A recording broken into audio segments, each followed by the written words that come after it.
fans, welcome to another exciting edition of Cammy's Comment Corner. I'm your host as always, Cammy.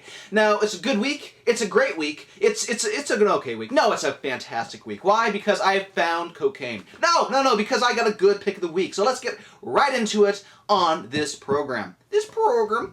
First up, the pick of the week from DC. We have Bruce Wayne, The Return Home, Batgirl #1, written by Bryan Q. Miller and art by Perez.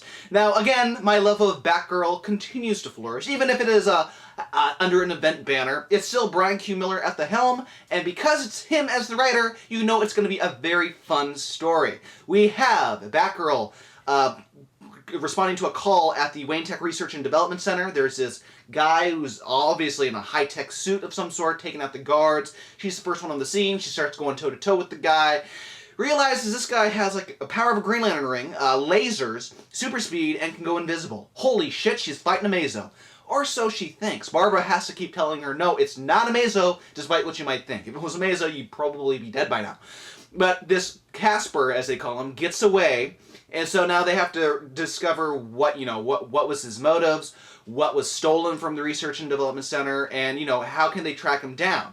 Well, Barbara says, listen, Batgirl's off the case because this is not going to be a birds of prey ordeal, so you can go on, fight crime somewhere else. The dynamic duo already faced this guy, so the mere fact that you went toe-to-toe with him, either he's really bad or he was just taking pity on you.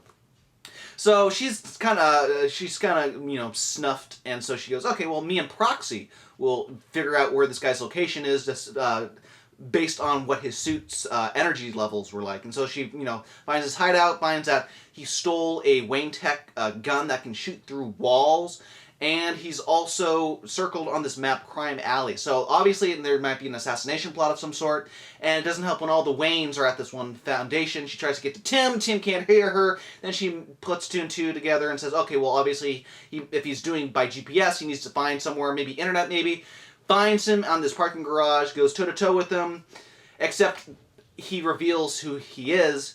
It's Bruce Wayne. He's come back, and he was just testing her all this time to see how well she's fit into the Batgirl costume. She's so enraged that she's been tested by him, she slaps him. She slaps Bruce Wayne, realizes what she does, then runs away going, I'm sorry, I'm glad you're not dead. It's hysterical. So the whole, moral of this story is that Bruce is doing reconnaissance on all the people he's left in charge to defend Gotham while he's been gone. And Batgirl is okay in his book, especially when he asks her, do you want to be a Batgirl? Do you want to be this entity? She goes, yes, I want to be Batgirl. So, gorgeous art, wonderful story. It had that great Batman story where it's action, and then there's also tons of humor. And Bryan Q. Miller, I gotta applaud, because he's really turned this whole title and series around for Batgirl, making it a must-read every month. Now, on to the Fast Five. First up from Marvel, we have The Amazing Spider-Man number 645. Now, last issue we discovered that Harry was actually the chameleon, and when he took the baby from Spider-Man, Spider-Man was giving it to the chameleon. Spidey finds this out, and he's fucking pissed. So what's he do? He makes more webbing cartridges, from a secret lab, and then he just goes on a rampage, finding all these villains and kicking their asses. He's looking for the chameleon. He's looking for that baby, because in his mind, he thinks that the baby's dead. And so it feels like it's his fault.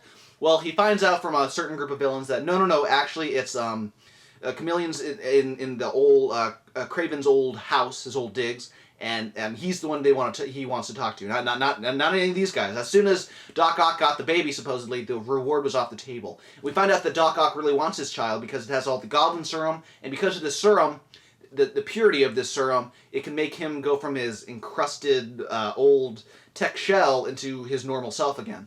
And then the whole cliffhanger at the end of this is we find out that the chameleon did not take the baby, actually, but it was stolen from him by the Lizard. So the Lizard, who was trying to get his own kid back in that old arc, he's back, and now he has a kid of his own, and who knows where this is going to go now. But now Spidey has to go after the Lizard to get the baby back. Fun stuff, action-packed, gotta love Acetta's art. That's one of the main reasons to read this book, is because of Acetta's art. Being written by Mark Waid helps as well. Next up from DC, we have Green Lantern Emerald Warriors number 3. Now, last issue, the Red Lantern attacked Guy because it didn't want him to be purged. And there's a whole battle that ensues on Odin. And Babar, as he's been nicknamed, gives the Red Lanterns a voice because you can't really decipher that. But when under the cooling heel touch of the Blue Lantern, she says, no, you shouldn't be purged because you might need the Red Lantern power later when you go to the unknown sectors. And then there's the whole concept of someone's been ciphering the Green Lantern's powers, because usually when they're around a Blue Lantern, they go skyrocketing up to 250% power levels. They're only hitting 99 around this guy. So it's like, where's that extra power? Where's it gone to? Well, it's probably being ciphered off into the unknown sectors, where Zardor is continuing his little reign and getting prepared for something under the...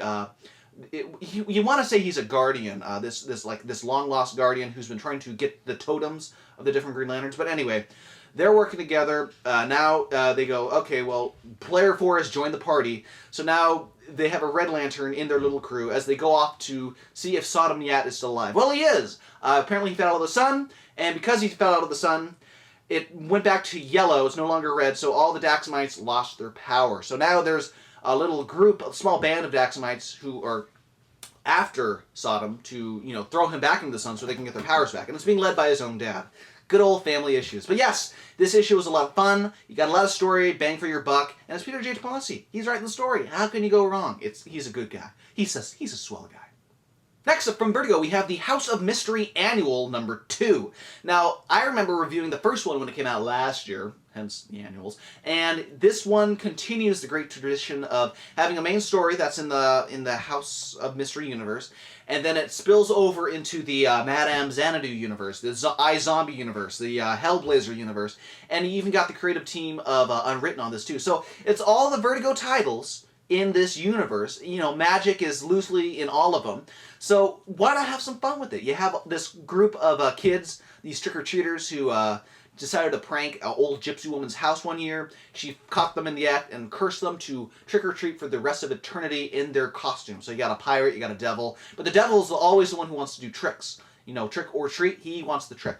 And the main trick in this book that Kane decides was genius was this old sorceress is about to restore them and lift the curse, and at the last second he stabs her and slices her throat, causing them to be in their forms for the rest of eternity. But you got gorgeous art teams, it's a good fun story, and it's a Halloween annual, get you into the spirit. I had tons of fun with this annual. Next up from Aspen, we have Executive Assistant Iris #6. Now I know it's rare when I talk about Aspen, but this one title in particular, this one series, I always have fun with whenever it comes out. So in this issue, we have Iris survives this assassination attempt on her life by her old boss, and it kind of hurts her because, betrayed after all these years, but she decides to go on and confront him. So he has a hotel opening up in Dubai. So she flies out to Dubai, finds where the hotel's being built, and she knows where his office is on every hotel or building that he makes. So on her way up there, she gets confronted by this troupe of punk rock circus ninjas called the Orchids, which are like executive assistants, where they're deadly and precise, only they're the next generation. And there's 3 of them, and she uses gravity to her advantage. Instead of just, having to fight and kill every one of them via swords, she just throws them off the building, which is very, very good strategy, because unless they have something they can grip onto, they're sidewalk pancakes, as it were. Confronts her old boss in his office, and he tries to gain her back, oh, you're always the best, come work for me again. But no, she kills him. And apparently, she was set up this entire time to kill her old boss, because the last panel was, you, because someone's off in the distance saying, oh, good, you killed him or whatnot. So obviously, she's been a pawn, it's a trap, whatever you want to reference that. But it was a fun, mystery, suspense, action-packed filled issue, which makes me want to pick up the trade when it eventually comes out, and you should too, because Aspen doesn't get a lot of talk nowadays, and it should, for this title especially. And finally this week from DC, we have Knight and Squire #1. This has been written by Paul Cornell. Why am I doing that? No, I'll stop now. It sounds kind of Australian for a second. But basically, we have all the British DC superheroes that we've seen maybe in the Batman or in the Superman. They're everywhere. They all are, this story takes place in this pub called The Time in a Bottle. And on the first Thursday of every month, all the villains and the heroes come to have a drink and chat. And there is a cease magic clause where, it's a truce once a month where they can both drink in peace at this pub. thanks to one of old Merlin's old spells. And so we get these perspective from this new guy who wants to be a villain, being shown around by Squire. Show him the ropes, show the villains, and how some of them are like American ripoffs of like maybe the Joker, what have you. There's Double Entendre, there's the Black and White Fiddler, and it doesn't matter if you don't know any of these references, because in the back of the comic, Paul Cornell has a whole list of what each little reference is about. So even if you're an American Yank like we are, you'll get the reference and might have a chuckle or two. Or you might not care and you'll have a fun time regardless. But the main issue in this story is that the magic wears off and there's a big fight in the bar because of it. And now it's up to Knight and Squire to figure out why is Merlin's magic spell, why has it been tampered with? Who is powerful enough to tamper with it? Bottom line, it's a lot of fun. I like the art. I love the story. And it's a mini, so, you don't have to worry about it being an ongoing and being canceled. You'll have a nice contained fun in 6 issues. So that does it this week from Cammy's Comic Corner. If you want more Cammy's Comic Corner goodness, head on over to www.cammyscomiccorner.com. From there, you can listen to the Geeky Talkie episodes. This past week, I interviewed writer extraordinaire John Layman. You might have known him from this one series. I think it's called Chewed from Image. Yeah, Chewed or Chunk or something like that. It's Chew, people. Come on. I have a nice little discussion with him. Or you can read the Book of the Month selection for October. Or you can write us a review on iTunes. Hint, hint. Every review helps, and it helps people find the show and comment and enjoy as well. Also, big shout out to Rising Sun Creations at rsc-online.com. They specialize in the best of U.S. comic books, manga, and collectible toys imported straight from Japan, all on their website. Or if you're in the San Diego area, stop on by their store. They have in stock all the titles I talked about this episode. So until then, look forward to a Red episode where I talk about Red next week in Geeky Talkie. But until then, this has been Cammy's Comic Corner. I have been your host, Cammy. I'm going to go watch Jackass 3D now. Huzzah!